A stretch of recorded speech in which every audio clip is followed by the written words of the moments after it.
नमस्कार दोस्तों, success with Pradeep में आपका स्वागत है। आज हम लोग मातृत्व हित लाभ अधिनियम 1961 के बारे में अध्ययन करेंगे। चलिए स्टार्ट कीजिए। मातृत्व हित लाभ अधिनियम 1961 सामाजिक सुरक्षा संबंधी संविधान है। इसके तहत महिला कर्मचारी को मातृत्व की स्थिति में हित लाभ तथा नौकरी की सुरक्षा सुनिश्चित की जाती है। भारतीय संविधान के अनुच्छेद 42 के आधार पर तत्कालीन सरकार द्वारा 12 दिसंबर 1961 को यह अधिनियम पारित किया गया। यह अधिनियम के संबंध में अंतर्राष्ट्रीय श्रम संगठन के द्वारा सिफारिशें एवं अभिसमय पारित किया गया है। मातृत्व सुरक्षा 1919 अभिसमय 3 और दूसरा है मातृत्व सुरक्षा रिवीजन किया गया है, इसी का 1952 में कन्वेंशन 103 सेकेंड बार किया गया। मैटरनिटी प्रोटेक्शंस 1952 रिकमेंडेशन अर्थात सिफारिश संख्या 95 प्लांटेशंस वर्कर अभी कन्वेंशंस संख्या 110 इन 1958 के अंतर्गत पार्ट 7 में मातृत्व सुरक्षा का प्रावधान किया गया है।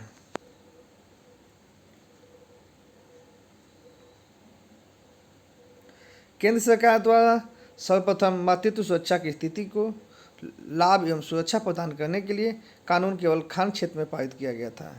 केंद्र सरकार द्वारा सर्वप्रथम मातृत्व की स्थिति को लाभ एवं सुरक्षा प्रदान करने हेतु सर्वप्रथम केवल खान क्षेत्र के जो भी इंडस्ट्री थे उसमें लागू किया था।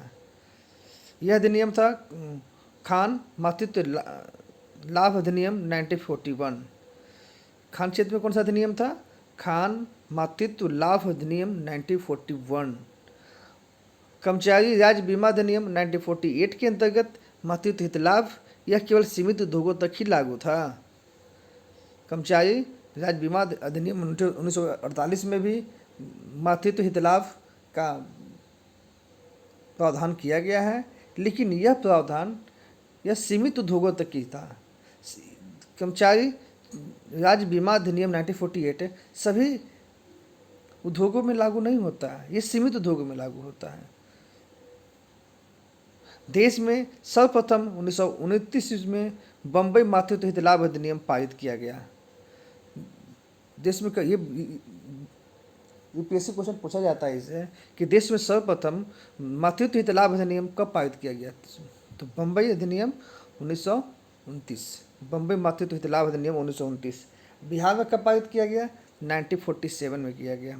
केंद्र सरकार ने 12 दिसंबर 1961 को कानून पारित किया और 1 नवंबर 1963 को पूरे देश में लागू हुआ।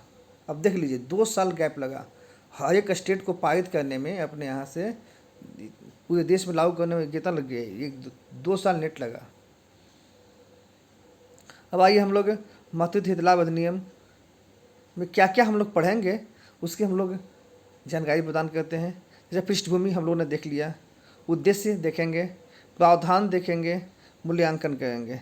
प्रावधान के अंतर्गत देखेंगे विस्तार क्षेत्र देखेंगे, उनकी परिभाषाएँ देखेंगे, योग्यता की शर्तें देखेंगे, महिलाएं के नियोजन प्रतिशत देखेंगे, लाभ की अवधि देखेंगे, लाभ का दर देखेंगे, लाभ की प्राप्ति की विधि, मेडिकल बोनस, अन्य स्थितियों में लाभ, दुग्धपान कराने का अंतराल, यानी जो माताएं जो बच्चों को दूध पिलाती हैं उनके बीच में जो अंतराल हो उनके लिए छुट्टी का प्रावधान, बर्खास्तगी पर रोक, अपील, निरीक्षण, दंड, इस प्रकार से हम लोग चर्चा करेंगे।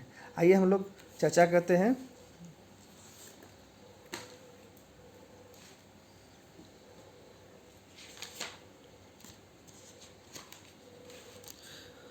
मातृत्व हित लाभ अधिनियम का उद्देश्य क्या है? मातृत्व हित लाभ अधिनियम 1961 का उद्देश्य में सर्वप्रथम अब देखिए उद्योग में काम करने वाले महिलाओं को कर्मचारियों की सामाजिक सुरक्षा की व्यवस्था करना, महिलाओं को मातृत्व की स्थिति में प्रसूति संरक्षण प्रदान करना, महिलाओं को जीवन स्तर में बेहतर सुधार लाना, महिलाओं की नौकरी को विनियमित करना, ठीक है। और पांचवा क्या हो सकता है कि महिला श्रमिकों को प्रसव की स्थिति में मेडिकल बोनस की व्यवस्था कराना, नियोजक की मनमानी पर रोक लगाना, महिलाओं के कर्मचारियों को सशक्त करना, महिला कर्मचारी को सशक्त बनाना, कार्यस्थल पर दूध पिलाने के लिए अर्थात दूध पान कराने के का स्थान निर्धारित करना तथा शिशु गृह की स्थापना करना। यानी कि 1961 का क्या क्या उद्देश्य था। पहला तो ये उद्देश्य था कि किसी भी महिला अगर किसी कंपनी में काम करने आती है, सबसे पहले तो उसको सुरक्षा प्रदान करनी चाहिए कि वो उसकी सुरक्षा प्रदान करनी चाहिए, सबसे पहले सुरक्षा प्रदान करनी चाहिए। फिर उसकी प्रसूति की अवस्था में उसको संरक्षण प्रदान करना चाहिए, कोई हल्का काम मिले, कोई ऐसा काम न मिले उसकी कि गर्भपात हो जाए बच्चों का, ठीक ना, उसका गर्भपात हो जाए। फिर दूसरी स्थिति में महिलाओं का जीवन स्तर में बेहतर सुधार लाने का प्रयास किया जाता है, जिससे कि महिला काम करते हुए भी अपनी लंबी आयु जी सके, अपने बच्चों को ज़िंदगी दे सके और अपने समाज को दे सके, परिवार को दे सके। महिलाओं में नौकरी की विनियमित करना, बहुत जगह कंपनियों में क्या होता है कि महिला देखती है, महिला देखते हैं तो शुरुआत में तो लेते हैं, लेकिन जैसे जैसे कोई तबीयत खराब होता है उनको निकाल दिया जाता है। जैसे गर्भवती हो गई तो कंपनी क्या करती है कि बहाना लगाकर उसे बाहर निकाल देती है, लेकिन ऐसा नहीं। लेकिन 1961 में इसे ही प्रावधान को उस कंपनी को नियोजक को बाउंड कर दिया गया कि आप महिला को नहीं निकाल, इस स्थिति में आप नहीं निकाल सकते हैं। दूसरी बात है कि महिला को प्रसव की स्थिति में मेडिकल बोनस प्रदान करना। मान ली कि कोई महिला आपके यहाँ काम करती है, उद्योग में काम करती है, तो वहाँ पे मेडिकल बोनस प्रदान किया जाएगा उसको, जिस तरह से वो अपने हेल्थ को, अपने गर्भावस्था में अपने बच्चों को, अपने खुद को अपने पौष्टिक तत्व से अपने इलाज करा कर अपने आप को सुरक्षित रखे। इस अधिनियम का मुख्य उद्देश्य यह भी है कि नियोजकों की मनमानी पर रोक लगाना है। जैसे आपको अभी बताया मैंने कि जितने नियोजक होते हैं ना, मैनेजमेंट होते हैं ना, वो शोषण करते हैं। जैसे महिला कोई अगर काम करने के समय प्रेग्नेंट हो गई, तब वो गर्भ स्थिति के दरमियान कंपनी के मालिक उन्हें किसी बहाना से बाहर निकालने का प्रयास करते हैं, या फिर सैलरी कट कर देते हैं, या सैलरी नहीं देते हैं, या फिर डिफरेंट पारियों में बुलाते हैं, या कार्य के घंटे डिफाइन नहीं होता है। तो इस तरह से ये अधिनियम उन पर एक तरह से रोक लगाती है, उनकी मनमानी को रोक लगाती है। और जैसे महिला बच्चों को जन्म देने के बाद ड्यूटी पे आती है, तो उनके लिए क्या क्या व्यवस्था नियोजक द्वारा किया जाएगा, इसका सुरक्षा प्रदान करती है कि आपको ये सुरक्षा प्रदान देना है उनको, ऐसा नहीं कि आपको बाहर निकाल देना है। तो आइए हम लोग इस अधिनियम के प्रावधानों का चर्चा करते हैं। पहले आइए विस्तार क्षेत्र। यह अधिनियम भारत के सभी कारखाने, खानों, बगानों, बंदरगाहों, रेलवे, नट संबंधी प्रदर्शन, घुड़सवारी इत्यादि में लागू होता है।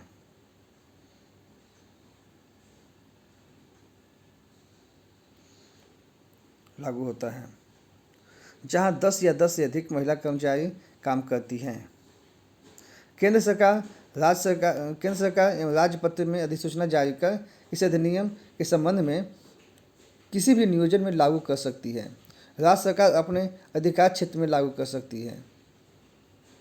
अब आइए हम लोग परिभाषा में चर्चा कर लेते हैं। इसके अंतर्गत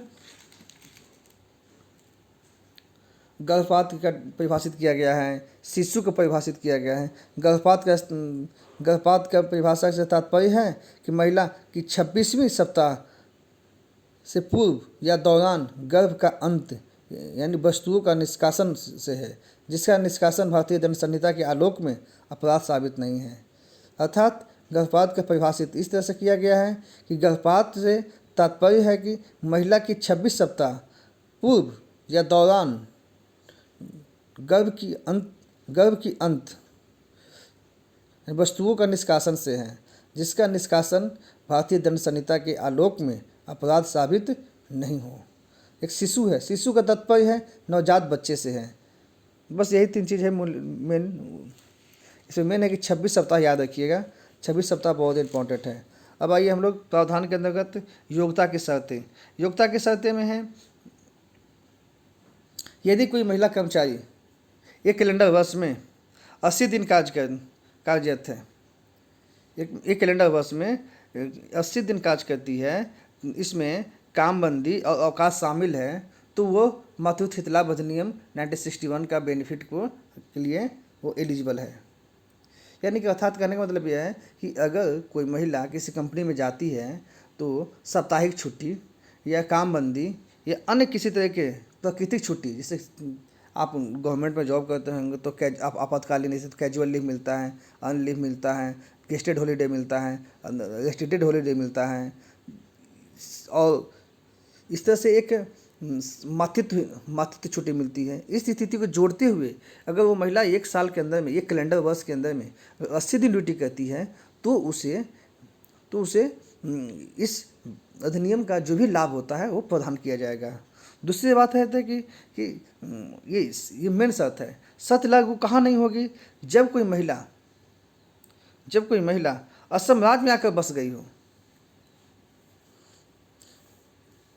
इसके अंतर्गत ठीक है, यदि कोई महिला असम राज्य में आकर बस गई हो तथा अप्रवासन के दौरान, यानी जो प्रवास करते समय गर्भावस्था में हो, यदि महिला कर्मचारी प्रसव के समय दूसरे प्रतिष्ठान में काम करती हो तो मातृत्व लाभ नहीं दिया जाएगा। यानी 3 कंसेप्ट समझ लिया आपने। पहला तो जो महिला असम राज्य में आकर बस गई यानी वहाँ पे स्पेशल एक्ट लगाया गया है, क्योंकि असम राज्य में आने के बाद बेनिफिट नहीं मिलता है, वहाँ के लोगों को ही मिलता है, ठीक ना। फिर दूसरी बात है अप्रवासन के दौरान, जब यहाँ से वहाँ तक जा रहे थे तो उसी पीरियड में आपको पहले ही से ही आपको प्रेगनेंसी हो, और वहाँ पर जब नौकरी ज्वाइन किया आपने, मान लो चलिए कि ए प्लेस है और बी प्लेस है। ए प्लेस में आप पहले से काम कर रही है, आप ए प्लेस में ही पहले से गर्भावस्था में थी। आप दूसरे जैसे बी स्टेट में गई तो आप वहाँ पर गर्भावस्था में काम करने के लिए वहाँ नौकरी ज्वाइन की, और वहाँ पर जाने के बाद बोलती कि मुझे अब मुझे आप वो दीजिए, मुझे मातृत्व हित लाभ अधिनियम 1961 के अंतर्गत बेनिफिट दीजिए, तो वहाँ पर नहीं मिलेगा। क्योंकि पहला तो कंडीशन यही पर फुलफिल नहीं होगा कि 1 साल के अंदर में, क्योंकि जो गर्भावस्था होता है 9 महीने का होता है। दूसरी बात है कि अब 9 महीने का है, आपातकालीन स्थिति में दिया जा सकता है, लेकिन यहाँ पे क्या स्थिति है कि आप प्रवासन के समय आपको 2 महीने ही हुए हैं, तो ये चीज़ यहाँ से बेनिफिट नहीं होगा। या फिर आपको प्रसव है, प्रसव के दौरान आप यहाँ से किस कंपनी छुट्टी ले ली, आप बेनिफिट ले रहे हैं छुट्टी का, लेकिन अदर कंपनी में जा रहे हैं, वहाँ पे आप काम करने लगे हैं। जैसे नियोजक को ये बात पता चलती है तो आपको क्या किया जाएगा, आपको मातृत्व हित लाभ अधिनियम 1961 के अंतर्गत से उस बेनिफिट को समाप्त कर दिया जाएगा। अब आइए नियोजन पर प्रतिषेध है। नियोजन में प्रतिषेध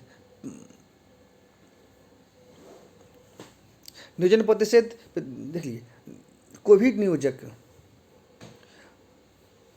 यदि महिला अगर प्रसव से पूर्व छुट्टी पर हो और वह प्रतिष्ठान में काम करना चाहती हो तो नियोजक उसे ऐसा कठिन काम नहीं देगा जिससे उसका गर्भपात या भ्रूणपात होने की संभावना हो, अर्थात उसे हल्का काम दिया जाएगा। यानी कि नियोजक जो है उसे काम देने से मना नहीं करेगा। प्रसव पूर्व अगर महिला काम करना चाहती है तो उसे काम देगा नियोजक, लेकिन काम का कंडीशन क्या होगा भाई, कि बहुत हल्का होगा, ज़्यादा मेहनत का नहीं होगा, ज़्यादा उठ बैठ नहीं करना पड़े। इस स्थिति को ध्यान रखते हुए नियोजक महिला को काम देगा और उसे काम देने के लिए मनाही नहीं करेगा। दूसरी बात, प्रसव के बाद की स्थिति देखा जाए, यदि प्रसव के बाद महिला अगर काम करना चाहती है तो नियोजक उसे किसी भी स्थिति में नियोजित नहीं करेगा। अब लाभ की अवधि, प्रसव के दौरान, अब देखिए, प्रसव के दौरान 26 सप्ताह की मजदूरी सहित छुट्टी प्रदान किया जाता है। इस अधिनियम के अंतर्गत प्रसव के दौरान 26 सप्ताह की छुट्टी प्रदान की जाती है, वेतन सहित, वो भी वेतन सहित है। इसमें 7 सप्ताह का भुगतान केंद्र सरकार के द्वारा किया जाता है और 6 सप्ताह नियोजक द्वारा किया जाता है। ऐसा छुट्टी का प्रावधान इस तरह से है कि 8 सप्ताह आप प्रेगनेंसी पूर्व ले सकते हैं, यानी प्रसव पूर्व स्थिति में ले सकते हैं, और 18 सप्ताह प्रसव उपरांत ले सकते हैं। यानी कि आपको कहने का मतलब यह है कि इसमें एक कंडीशन है, एक और अप्लाई होता है कि 8 सप्ताह पूर्व इसेंशियल नहीं है कि 8 सप्ताह ही ले। आप 8 सप्ताह से कम भी ले सकते हैं, 6 सप्ताह ले सकते हैं, 4 सप्ताह ले सकते हैं, 5 सप्ताह ले सकते हैं।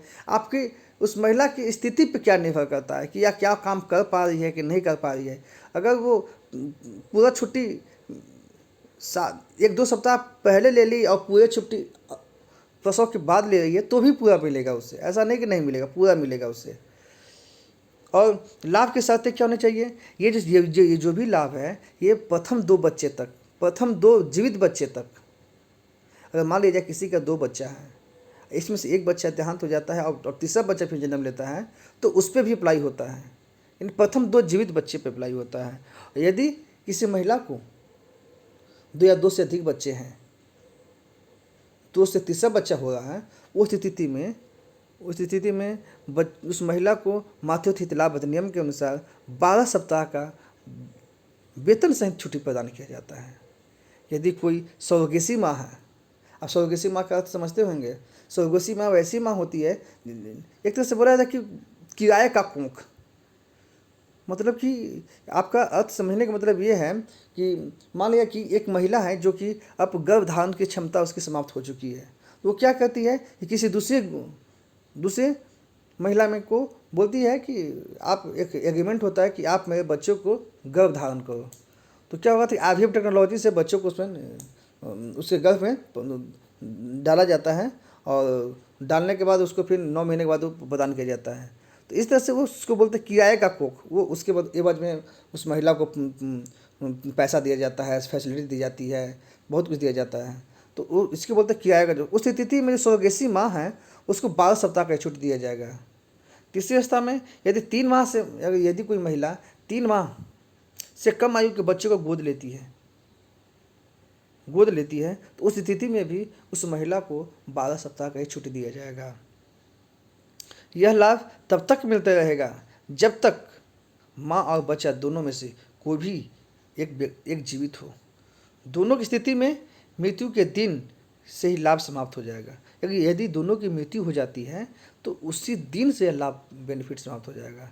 ऐसा नहीं कि उसके परिवार वाले उठाते रहेंगे, ऐसा नहीं होना चाहिए, ना होगा भी। जैसे पता चलेगा नियोजक को कि दोनों की मृत्यु हो गई है तो उसी दिन तुरंत आपको बेनिफिट बंद कर दिया जाएगा। अब लाभ प्राप्त करने की विधि, प्रसव पूर्व एंड प्रसव बाद। अब देखिए, प्रसव पूर्व जो महिला होगी, महिला स्वयं प्राप्त कर लेगी। इसके लिए क्या करना होगा उन्हें कि सर्वप्रथम उन्हें कि आवेदन देना होगा, नियोजक को एक आवेदन देना होगा और आवेदन में निम्नलिखित बातों पर चर्चा करनी होगी। पहला expected date of delivery, nominee का नाम, मतलब नॉमिनी का नाम अर्थात कि आपको डिलीवरी के बाद आपका पैसा लेने के लिए, हित लाभ लेने के लिए कौन सा आदमी को नामित किया जा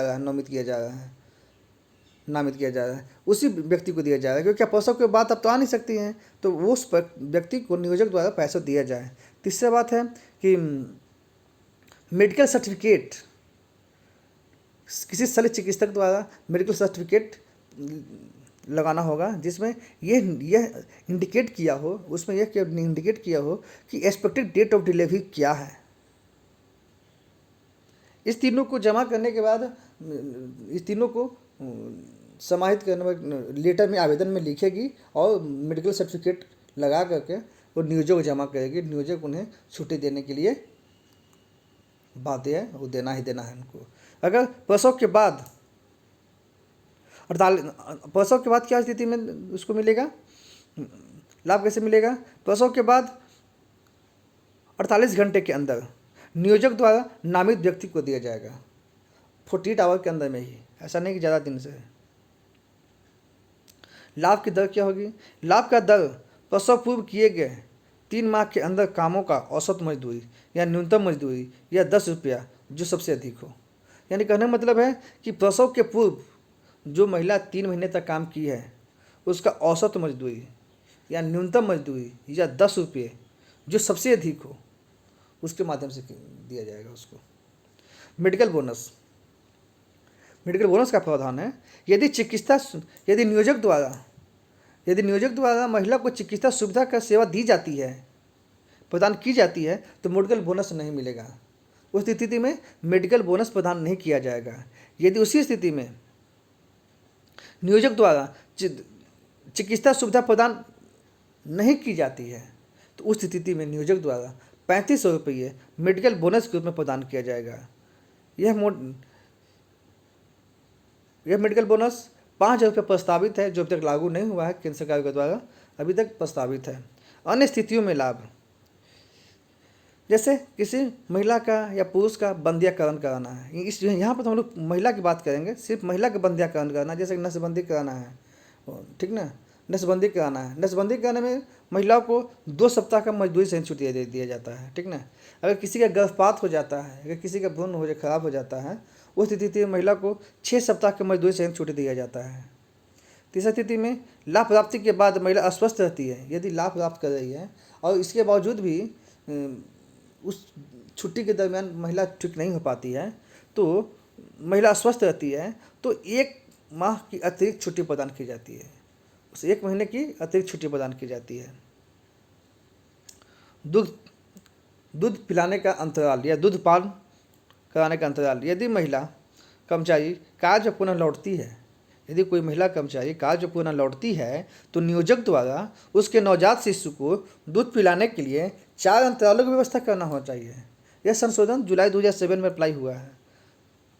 इससे पहले दूध पिलाने के लिए संख्या बहुत कम थी, ऐसा बाध्य नहीं था कि आपको दूध पिलाने के लिए जाना है, अगर नियोजक की मर्जी है तो जाएंगे, नहीं जाना तो नहीं भेज सकता है। लेकिन जुलाई 2017 में संशोधन करके यह कर दिया गया कि महिला जब काम प्रसव के बाद अगर काम पर लौटती है तो उसके बच्चों को दूध पिलाने के लिए 4 अंतराल में आपको छुट्टी देना आवश्यक होगा।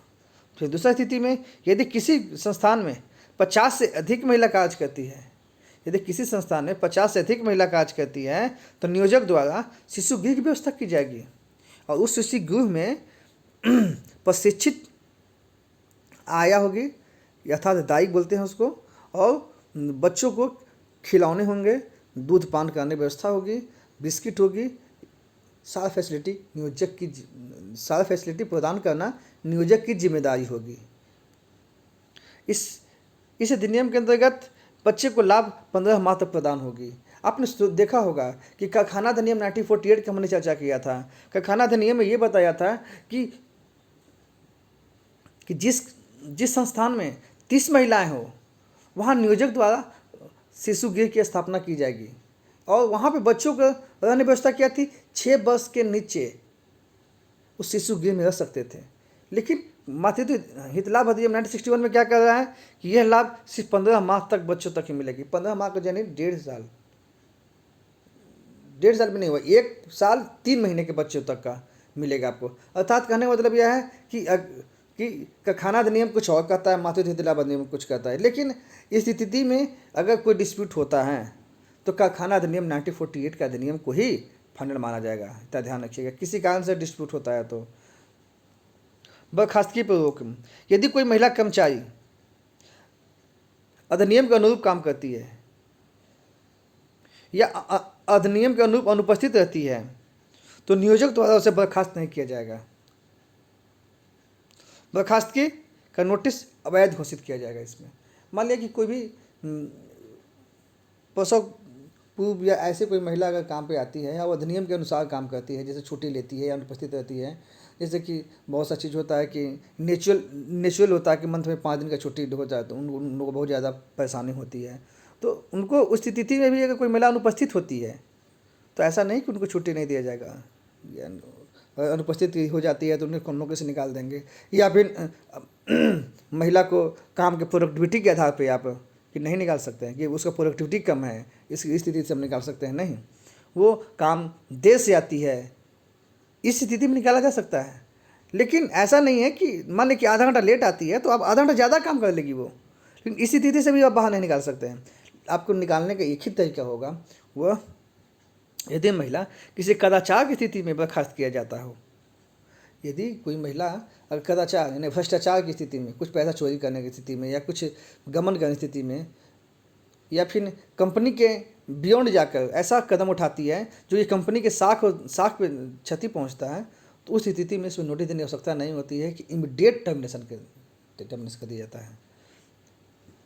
इस तरह दोस्तों हम लोग महिला हित लाभ अधिनियम, मातृत्व हित लाभ अधिनियम 1961 के बारे में चर्चा किया। अब हम लोग आगे हम लोग चर्चा करेंगे बोनस अधिनियम या फिर आगे का जो भी टॉपिक होगा उस पर हम लोग चर्चा करेंगे। यदि आपको वीडियो पसंद आया हो तो इस वीडियो को लाइक करें, चैनल को सब्सक्राइब करें और बेल आइटम को प्रेस करें। धन्यवाद। आपका सक्सेस विद प्रदीप में आपका स्वागत है।